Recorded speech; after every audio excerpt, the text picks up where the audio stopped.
Assalamualaikum warahmatullahi wabarakatuh.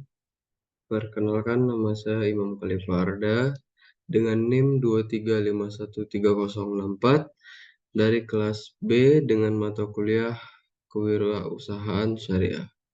Izinkan saya memaparkan untuk analisis model bisnis kewirausahaan syariah saya dengan 9 building blocks. Yang pertama yaitu ada Elang Group.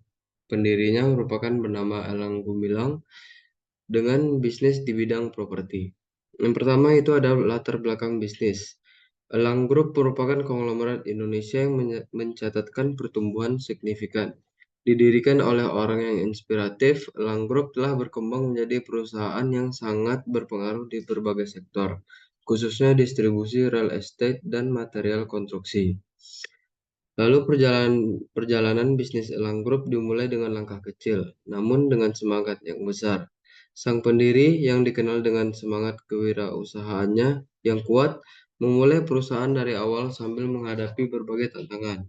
Melalui kerja keras, inovasi, dan ketekunan, Elang Group mampu mengatasi berbagai kendala dan berkembang hingga seperti sekarang ini. Elang Group saat ini fokus pada pengembangan real estate dan penjualan bahan konstruksi.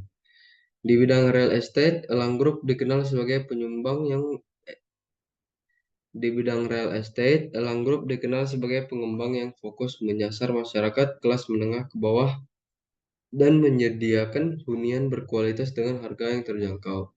Sementara itu, Elang Perkasa Group, anak perusahaan Elang Group, memiliki jaringan penjualan yang luas dan terintegrasi di bidang distribusi bahan bangunan, melayani kebutuhan bahan bangunan di berbagai daerah. Lalu ada review bisnis model Canvas dengan menggunakan 9 building blocks, yaitu terdiri dari customer segment, value proposition, channels, customer relationship, revenue streams, key research, key activities, key partnership, dan cost structure. Analisis ini kami lakukan terhadap Elang Group untuk melihat keunggulan apa saja yang dimiliki tempat ini dibandingkan dengan tempat lain yang bisa dibilang sejenis. Untuk analisis 9 building blocks, yang pertama yaitu ada customer segment atau segmen pelanggan.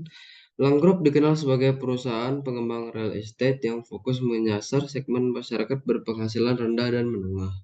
Hal ini tercermin dari proyek perumahan yang mereka kembangkan, khususnya rumah sederhana, sehat, dan perumahan bersubsidi bagi masyarakat berpendapatan rendah dan menengah yang membutuhkan hunian terjangkau. Untuk Elang Group mempunyai beberapa alasan fokus kepada segmen menengah ke bawah, yaitu yang pertama ada kebutuhan yang besar. Segmen ini memiliki kebutuhan akan hunian yang layak dan terjangkau dalam jumlah yang besar. Jadi misalnya kalau dia fokusnya untuk harga yang ke bawah, otomatis pasarnya juga akan mencapai jumlah yang sangat besar gitu. Yang kedua yaitu ada potensi pasar. Angka backlog perumahan di Indonesia masih tinggi, terutama untuk segmen ini, sehingga peluang pasarnya sangat besar. Nah, dengan adanya angka backlog perumahan di Indonesia yang masih tinggi ini, Elang Group itu berpikir untuk mengutamakan untuk masyarakat menengah ke bawah agar peluang pasarnya sangat besar. Lalu yang ketiga yaitu ada komitmen sosial. Elang Group juga memiliki komitmen untuk menyediakan hunian yang layak bagi masyarakat berpenghasilan rendah. Lalu ada karakteristik proyek Elang Group. Untuk yang pertama itu ada harga terjangkau. Harga rumah yang ditawarkan sangat kompetitif dan disesuaikan dengan daya beli masyarakat. Jadi Elang Group ini memberikan rumah yang sekiranya mampu untuk dibeli masyarakat menengah ke bawah. Lalu yang kedua yaitu ada lokasi strategis. Proyek-proyek umumnya berlokasi di kawasan yang berkembang dengan aksesibilitas yang baik. Jadi dengan lokasi strategis ini, jadi peminat masyarakat tuh makin banyak. Lalu yang ketiga ada fasilitas lengkap. Meskipun harga terjangkau, proyek-proyek Elang Group tetap dilengkapi dengan fasilitas yang cukup lengkap untuk menunjang keamanan penghuni. Nah, meskipun untuk harga itu menengah ke bawah, Tetapi proyek-proyek Elang Group ini tetap memfasilitasi fasilitas yang cukup lengkap untuk menunjang kenyamanan bagi penghuninya. Lalu ada keunggulan Elang Group. Yang pertama itu ada pengalaman. Dengan pengalaman yang cukup lama di bidang properti, Elang Group telah memahami betul kebutuhan dan keinginan konsumen di segmen ini. Lalu ada jaringan luas, yaitu jaringan pemasaran yang luas memungkinkan produk-produk Elang Group menjangkau lebih banyak konsumen. Lalu ada kualitas produk. Meskipun fokus pada harga terjangkau, Elang Group tetap menjaga kualitas produk yang mereka bangun. Lalu untuk building blocks yang kedua yaitu ada value proposition atau proporsi nilai. Elang Group memberikan solusi hunian yang nyaman dan terjangkau bagi keluarga Indonesia dengan lokasi strategis dan fasilitas lengkap yang menjadikan impian memiliki rumah menjadi kenyataan. Apa yang tersirat dalam proporsi nilai ini? Yang pertama itu ada rumah impian. Elang Group tidak hanya menawarkan rumah, tetapi juga sebuah rumah impian yang menjadi dambaan setiap keluarga. Jadi Elang Group ini menawarkan rumah impian, tetapi dengan harga yang relatif menengah ke bawah. Lalu ada jangkauan nyata, yaitu harga yang terjangkau dan skema pembayaran yang fleksibel membuat rumah impian ini bisa dimiliki oleh lebih banyak orang. Jadi Elang Group ini eh, ingin bikin bahwa rumah impian itu tidak tidak hanya dimiliki oleh orang-orang yang menengah ke atas gitu, bahwa rumah impian ini bisa dimiliki oleh lebih banyak orang. Lalu yang ketiga itu ada lokasi strategis. Proyek-proyek Elang Group umumnya terletak di lokasi yang strategis dekat dengan pusat perbelanjaan, sekolah, dan fasilitas umum lainnya. Ya, jadi dengan yang telah saya bilang tadi untuk lokasi strategis, Elang Group tidak lupa untuk me- me- membangun proyek-proyeknya itu di lokasi-lokasi yang strategis. Yaitu ada yang terakhir ada fasilitas yang lengkap. Meskipun harga terjangkau, Elang Group tetap memperhatikan kualitas dan kelengkapan fasilitas yang disediakan. Nah, meskipun rumah-rumah dari Elang Group ini dengan harga yang menengah ke bawah, tetapi Elang Group tidak lupa akan memperhatikan kualitas dan kelengkapan fasilitasnya. Untuk proporsi nilai, yaitu rumah impian jangkauan nyata, menjadi landasan bagi Elang Group dalam menjalankan bisnisnya. Dengan terus berinovasi dan memahami kebutuhan konsumen, Elang Group diharapkan dapat terus tumbuh dan berkembang serta memberikan kontribusi positif bagi masyarakat Indonesia. Lalu untuk building blocks yang ketiga yaitu ada channels atau saluran. Elang Perkasa Group memiliki jaringan distribusi yang luas dan terintegrasi, terutama di wilayah Jawa Tengah. Sebagai perusahaan yang bergerak di bidang distribusi bahan bangunan, mereka telah membangun sistem yang efisien untuk menjaga pelanggan. Yang pertama itu ada jaringan distributif, seperti gudang yang strategis. Elang Perkasa Group memiliki sejumlah gudang yang tersebar di lokasi strategis, seperti Jawa Tengah, Daerah Istimewa Yogyakarta, serta sebagian Jawa Timur dan Jawa Barat. Lalu ada armada transportasi. Perusahaan ini memiliki armada transportasi sendiri yang memadai untuk mendistribusikan produk ke berbagai lokasi. Lalu ada jaringan pemasaran. Jaringan pemasaran Elang Perkasa Group mencakup ribuan toko bangunan di wilayah operasional. Lalu untuk building blocks yang keempat yaitu ada customer relationship, yaitu atau hubungan pelanggan. Untuk itu terbagi menjadi 3 poin. Yang pertama itu ada kepercayaan. Elang Group berupaya membangun kepercayaan pelanggan melalui konsistensi dalam kualitas produk, pengiriman tepat waktu, dan harga yang kompetitif. Jadi dari Elang Group ini tetap eh, memprioritaskan apa itu kepercayaan dengan melalui konsistensi dan kualitas produk, pengiriman tepat waktu, dan harga yang kompetitif bagi masyarakat. Lalu ada keberlanjutan. Hubungan dengan pelanggan dibangun untuk jangka panjang, bukan hanya transaksi sesaat. Ini tercermin dalam upaya untuk terus meningkatkan kualitas layanan dan memenuhi kebutuhan pelanggan yang terus berkembang. Nah, jadi rumah-rumah yang dibangun oleh Elang Group ini atau disediakan oleh Elang Group ini eh, dibangun untuk jangka yang panjang, bukan hanya seperti kayak 1 tahun, 2 tahun, bukan. Jadi Elang Group ini berfokus untuk jangka yang panjang. Lalu ada kolaborasi, Elang Group mendorong kolaborasi dengan pelanggan, baik itu toko bangunan, pengembangan properti, maupun konsumen akhir. Kolaborasi ini bertujuan untuk mencapai pertumbuhan bersama. Lalu ada revenue stream. Untuk building blocks yang kelima ada revenue stream atau sumber pendapatan. Ya, yang pertama itu dalam sumber pendapatan, pertama ada penjualan produk bahan bangunan, yaitu seperti distribusi produk. Elang Group bertindak sebagai distributor resmi berbagai merek bahan bangunan terkemuka. Mereka membeli produk dalam jumlah besar dari produsen dan kemudian menjual kembali kepada toko-toko bangunan, kontraktor, atau konsumen langsung. Lalu ada margin keuntungan. Keuntungan diperoleh dari selisih harga beli dan harga jual produk. Lalu ada yang terakhir yaitu produk yang didistribusikan. Beragam produk bahan bangunan mulai dari semen, besi, keramik, hingga peralatan sanitasi.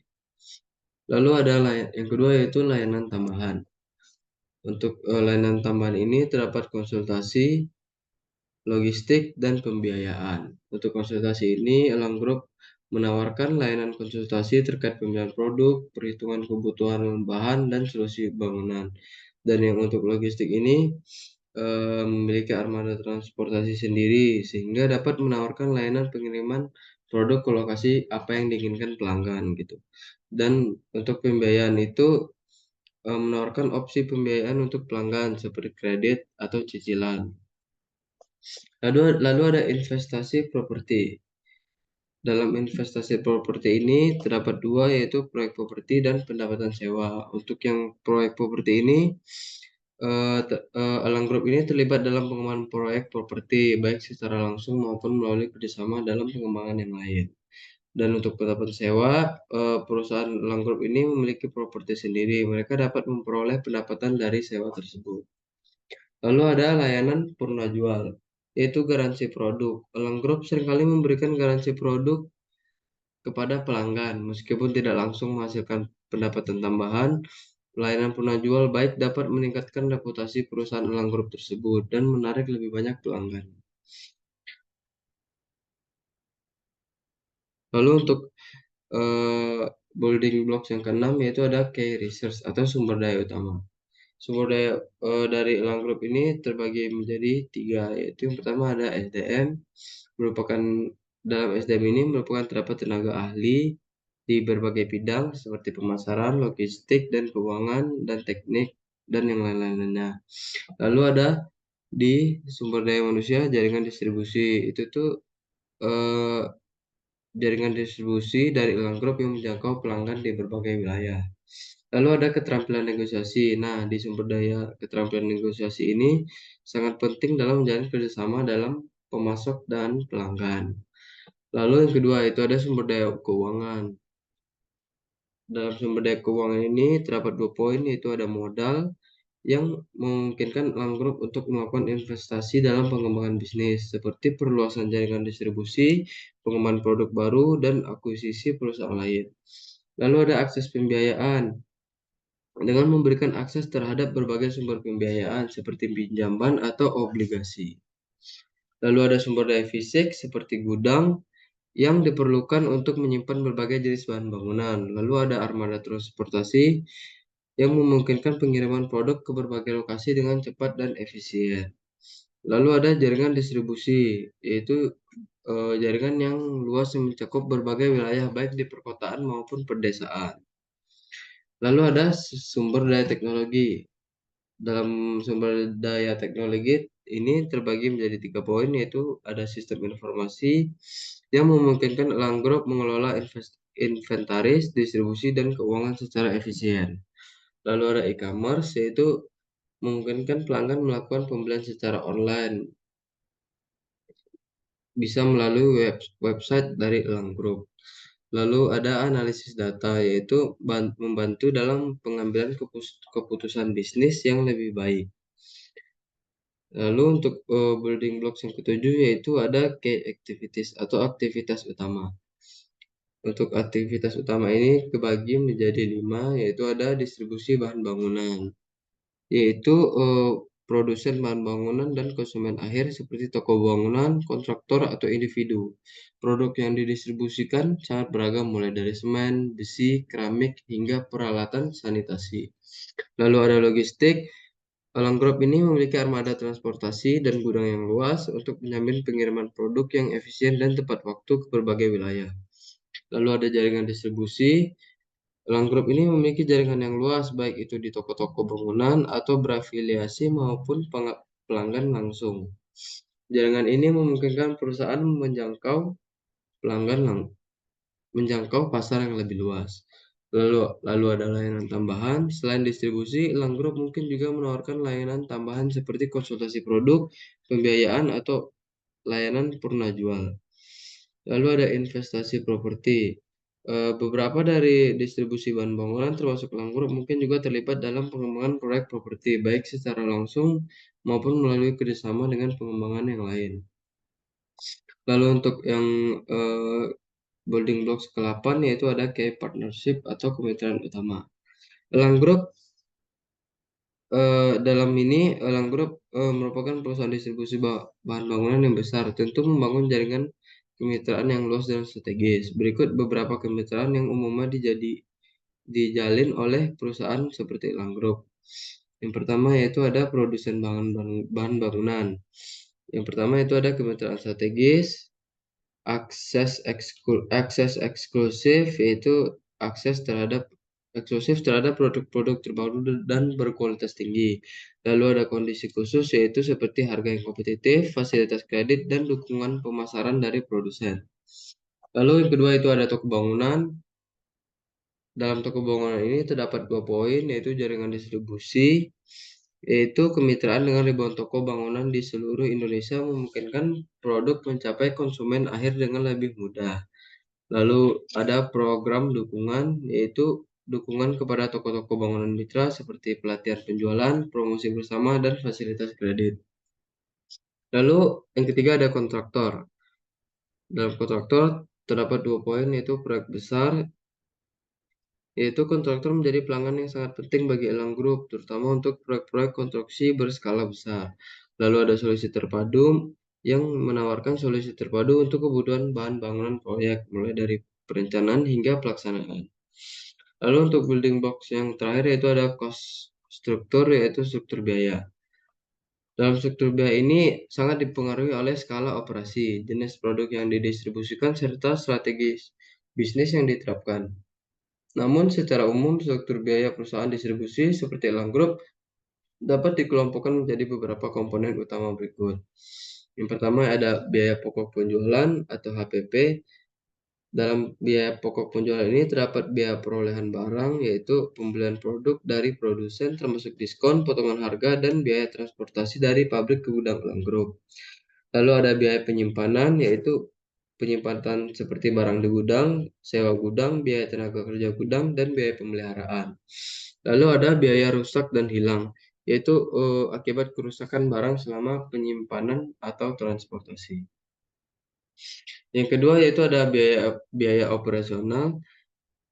Dalam biaya operasional ini terdapat 8 poin. Yang pertama itu ada biaya gaji dan tunjangan, ada biaya transportasi, biaya komunikasi, biaya sewa dan utilitas, biaya pemeliharaan, biaya marketing dan promosi, biaya administrasi.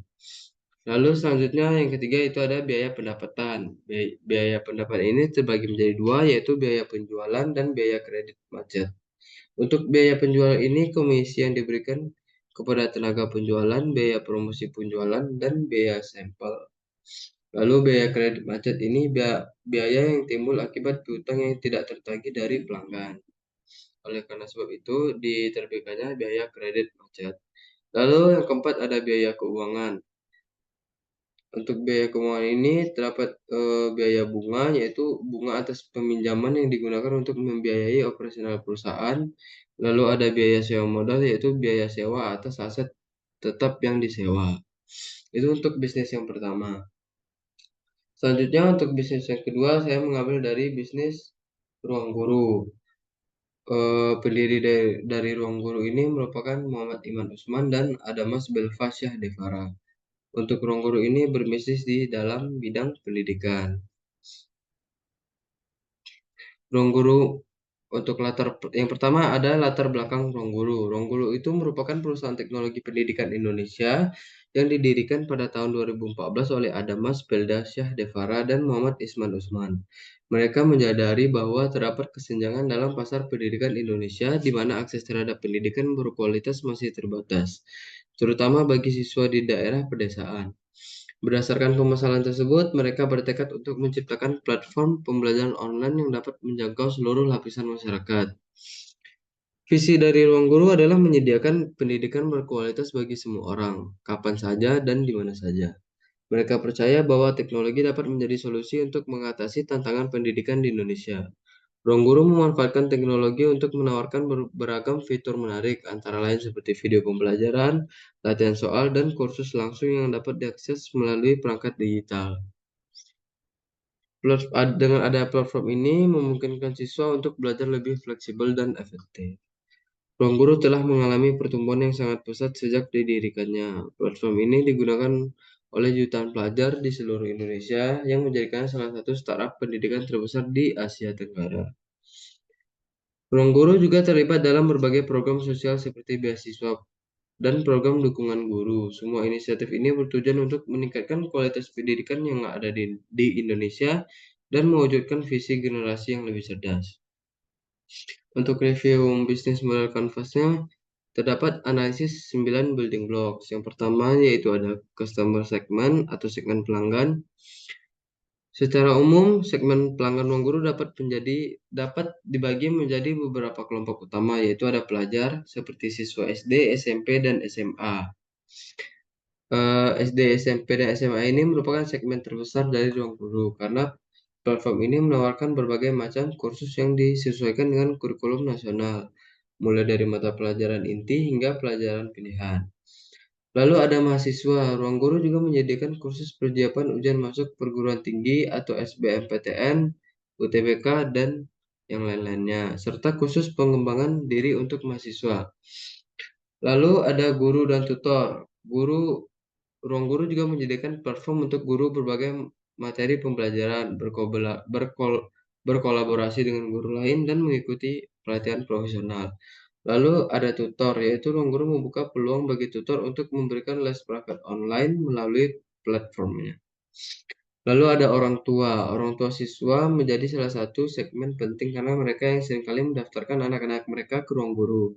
Dengan ada Ruang Guru memberikan informasi dan kemudahan bagi orang tua untuk memantau perkembangan belajar anak. Lalu ada profesional. Di Ruang Guru tidak hanya tentang belajar di Ruang Guru tidak hanya tentang pendidikan. Pekerja kantoran juga menawarkan kursus pengembangan diri dan keterampilan yang relevan dengan dunia kerja, seperti bahasa asing, programming, dan soft skill. Untuk value propositionnya atau proporsi nilai, yaitu Ruang Guru menawarkan proporsi nilai yang sangat menarik bagi para pelajar, orang tua, dan profesional di Indonesia. Dengan menggabungkannya teknologi pembelajaran modern dan materi yang berkualitas, Ruang Guru memberikan akses yang mudah dan fleksibel terhadap pendidikan berkualitas tinggi. Ruang Guru juga memberikan solusi bagi orang tua yang ingin memastikan anak-anak mereka mendapatkan pendidikan terbaik. Lalu untuk building blocks yang ketiga yaitu ada channel atau saluran. Ruang Guru memanfaatkan berbagai saluran komunikasi untuk menjangkau target audiensnya yang luas dan beragam, mulai dari platform digital hingga kegiatan offline. Ruang Guru juga aktif mempromosikan produk dan layanannya. Saluran utama yang digunakan antara lain di media sosial seperti Instagram, TikTok, dan YouTube untuk konten menarik dan interaktif. Selain itu, Ruang Guru juga memanfaatkan iklan televisi, radio, dan cetak untuk meningkatkan kesadaran merek. Ruang Guru juga aktif mengadakan event online seperti workshop, seminar, dan kompetisi untuk membangun hubungan yang lebih dekat dengan pelanggan. Saluran-saluran yang digunakan Ruang Guru seperti media sosial yaitu ada Instagram, TikTok, dan YouTube. Lalu ada iklan yaitu di televisi, radio, dan cetak. Lalu ada influencer marketing yaitu di kolaborasi dengan influencer-influencer yang terkenal. Lalu ada event offline seperti workshop, seminar, dan kompetisi pendidikan lainnya. Untuk empat untuk building blocks yang keempat yaitu ada customer relationship, yaitu hubungan pelanggan. Ruang guru sangat memperhatikan hubungan dengan pelanggan. Mereka membangun hubungan yang kuat dengan para pelajar, orang tua, guru, dan profesional melalui berbagai inisiatif. Salah satunya adalah dengan menyediakan layanan pelanggan yang responsif dan mudah diakses. Upaya ini bertujuan untuk menciptakan pengalaman belajar yang positif dan berkelanjutan bagi pelanggan ruang guru. Ruang guru membangun hubungan pelanggan yang kuat melalui layanan pelanggan yang responsif, inovasi berdasarkan masukan pelanggan, dan komunitas belajar yang aktif. Lalu untuk building blocks yang kelima yaitu ada revenue stream atau sumber pendapatan. Ruang guru menghasilkan pendapatan dari berbagai layanan yang ditawarkan kepada pengguna. Sumber pendapatan utama mereka berasal dari penjualan akses ke berbagai kursus online, baik itu untuk siswa, mahasiswa, maupun profesional. Selain itu, ruang guru juga mendapatkan pendapatan dari les private online yang menghubungkan tutor dengan siswa. Pendapatan lainnya berasal dari kerjasama dengan sekolah dan lembaga pendidikan lainnya, serta dengan merchandise lainnya. Beberapa sumber pendapatan ruang guru adalah penjualan akses kursus online. Ini merupakan sumber utama pendapatan ruang guru. Lalu ada les private online yang menghubungkan tutor dengan siswa secara langsung. Lalu ada kerjasama dengan sekolah dan lembaga pendidikan, yaitu yang menyediakan solusi pembelajaran bagi institusi pendidikan. Lalu ada penjualan merchandise, yaitu produk-produk bermerek yang ruang guru. Lalu untuk building blocks yang keenam yaitu ada key resource atau sumber daya utama. Ruang guru memiliki beberapa sumber daya utama yang menjadi kunci keberhasilan dalam memberikan layanan pendidikan online yang berkualitas. Sumber daya manusia yang kompeten menjadi fondasi utama dengan tim pengajar yang berpengalaman dan tim teknis yang andal dalam mengembangkan platform. Akses terhadap teknologi informasi yang mutakhir juga menjadi kunci dalam menghadirkan pengalaman belajar yang interaktif dan menarik. Tidak kalah penting, reputasi merek yang kuat dan basis pengguna yang besar memberikan ruang guru bargaining power yang signifikan dalam menjalin kerjasama dengan berbagai pihak. Berikut beberapa contoh sumber daya utama ruang guru, yaitu ada sumber daya manusia seperti tim pengajar, tim teknis, dan operasional lainnya yang kompeten. Lalu ada konten pembelajaran seperti perpustakaan konten yang luas dan terus diperbarui. Lalu ada teknologi informasi seperti platform pembelajaran yang canggih dan user friendly. Lalu ada merek dan reputasi, yaitu nama besar ruang guru yang dipercaya oleh masyarakat, dan ada basis pengguna, yaitu jumlah pengguna yang besar memberikan efek SKA. Lalu untuk building blocks yang ketujuh ada key activities atau aktivitas utama. Ruang Guru adalah platform pembelajaran online terkemuka di Indonesia yang menawarkan berbagai layanan pendidikan. Aktivitas utama Ruang Guru meliputi penyediaan konten pembelajaran yang berkualitas, mulai dari video pembelajaran interaktif hingga latihan soal yang lengkap. Tidak hanya itu, Ruang Guru juga aktif dalam mengembangkan berbagai program dan inisiatif untuk meningkatkan akses pendidikan di Indonesia, seperti program beasiswa dan kerjasama dengan sekolah-sekolah lainnya. Aktivitas utama ruang guru terdapat melalui beberapa, yaitu ada penyediaan konten pembelajaran seperti video, latihan soal, simulasi ujian, dan lain-lainnya. Lalu ada kelas live, yaitu pembelajaran langsung dengan guru melalui platform online. Lalu ada les private online yang menghubungkan siswa dengan tutor profesional. Lalu ada program dan inisiatif pendidikan seperti beasiswa, kerjasama dengan sekolah, dan yang lain-lainnya. Lalu untuk building blocks yang ke-8 yaitu ada key partnership atau kemitraan utama. Ruang Guru telah menjamin berbagai kemitraan strategis untuk memperluas jangkauan dan meningkatkan kualitas layanannya. Kemitraan utama Ruang Guru mencakup kerjasama dengan sekolah-sekolah, lembaga pendidikan, pemerintah, hingga perusahaan teknologi lainnya. Dengan demikian, kemitraan menjadi salah satu kunci keberhasilan Ruang Guru dalam mewujudkan visi untuk memberikan akses pendidikan berkualitas bagi semua. Kemitraan utama ruang guru meliputi beberapa, yaitu ada sekolah dan lembaga pendidikan yang sudah dibilang tadi, yaitu ada integrasi platform pelatihan guru, dan pengembangan program khusus. Lalu ada pemerintah, yaitu yang mendukung program pemerintah di bidang pendidikan. Lalu ada perusahaan teknologi, yaitu akses teknologi terbaru dan peningkatan efisiensi. Dan yang untuk building blocks yang terakhir yaitu ada cost struktur, yaitu atau struktur biaya. Struktur biaya ruang guru kemungkinan besar sangat kompleks dan melibatkan berbagai komponen. Biaya terbesar mungkin berasal dari pengembangan dan pemeliharaan platform pembelajaran online, termasuk biaya pengembangan konten, server, dan bandwidth. Selain itu, biaya operasional lainnya seperti gaji karyawan, biaya pemasaran, dan biaya akuisisi pengguna juga menjadi bagian penting dari struktur biaya. Struktur biaya yang efisien sangat penting bagi ruang guru untuk menjaga keberlanjutan bisnis dan tetap kompetitif di pasar pendidikan online. Berikut beberapa komponen utama dalam struktur biaya ruang guru, yaitu ada biaya pengembangan dan pemeliharaan platform, yaitu yang tadi yang termasuk konten, server, dan bandwidth. Lalu ada biaya operasional yang tadi seperti gaji karyawan, pemasaran, dan akuisisi pengguna. Lalu ada biaya kemitraan, yaitu seperti komisi, pemasaran bersama.